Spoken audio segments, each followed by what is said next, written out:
नीति कोई है नहीं और विजन कुछ है नहीं, तो इसी तरह की बातें करेंगे।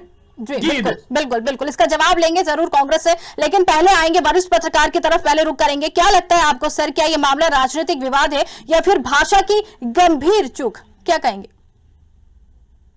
वैशाली जी, मैं तो ये कहूंगा, अब देश की राजनीति में नैतिकता नाम की कोई चीज नहीं बची है। दोनों पार्टियों की ओर से इस प्रकार की बातें हो रही हैं। ना तो राहुल गांधी जी के ये शोभा देता था कि वो केंद्रीय मंत्री को इस प्रकार की भाषा बोले, और जिस ढंग से संसद में एक राहुल गांधी जी को बोलने से इसलिए मना किया कि वो एक पुस्तक का उल्लेख कर रहे हैं, जबकि निशिकांत दुबे 6 पुस्तक लेके आए हैं। तो नियम सबके लिए बराबर होते हैं। हमें इस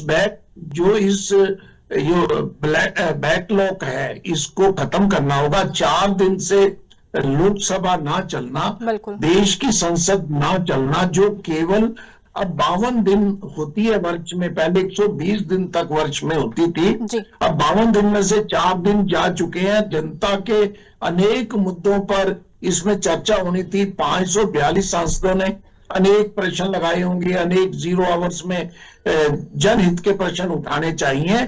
अब दोनों पार्टियों के वरिष्ठ नेताओं को बैठकर इस मुद्दे को समाप्त करना होगा।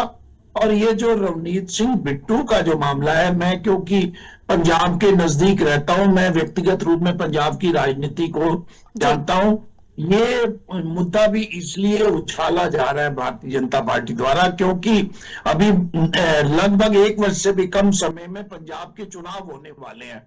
अब रवनीत सिंह बिट्टू, आपको मैं एक चीज इनका अपने आपके दर्शकों को भी बता दूं, सरदार बेअंत सिंह जिन्होंने पंजाब के उग्रवाद में सबसे बड़ा रोल केपीएस गिल और सरदार बेअंत सिंह का रोल था, जिन्होंने उसको दबाया था, और उनको भी उग्रवादियों ने पंजाब सेक्रेटरीट चंडीगढ़ में बम से उड़ा दिया था। उनके ये पोते हैं, ये पूरा परिवार वर्षों तक रहा है। और आज अगर रवनीत सिंह बिट्टू 84 के सिख दंगों का उल्लेख करते हैं, तो उसके बाद तो ये लगभग 30 वर्षों से भी ज्यादा समय तक, बल्कि 40 वर्षों तक उसके बाद वो रहे हैं कांग्रेस में। तो इस प्रकार के मुद्दे अपनी सुविधा के अनुसार नहीं उठाने चाहिए। दोनों राजनीतिक दलों को सोचना होगा, देश की भलाई के लिए जाना होगा। अटल बिहारी वाजपेयी जी और नरसिम्हा राव का समय, सुषमा जी का और मनमोहन सिंह जी का जो समय था, उसको वापस लाना होगा अगर देश को आगे बढ़ाना है तो। बिल्कुल बिल्कुल सही आपने कहा। वापस आरएस जी की तरफ रुक करेंगे। आरएस जी, ये सवाल जरूर उठ रहा है और यही बीजेपी ने कहा और यही कांग्रेस ने कहा है कि अब ये परिवार की पार्टी है, कांग्रेस तो बची ही नहीं। देखिए, मैं वही बात आपको कह रहा था कि ये बीजेपी के लोग आपदा में अवसर तलाश करते हैं।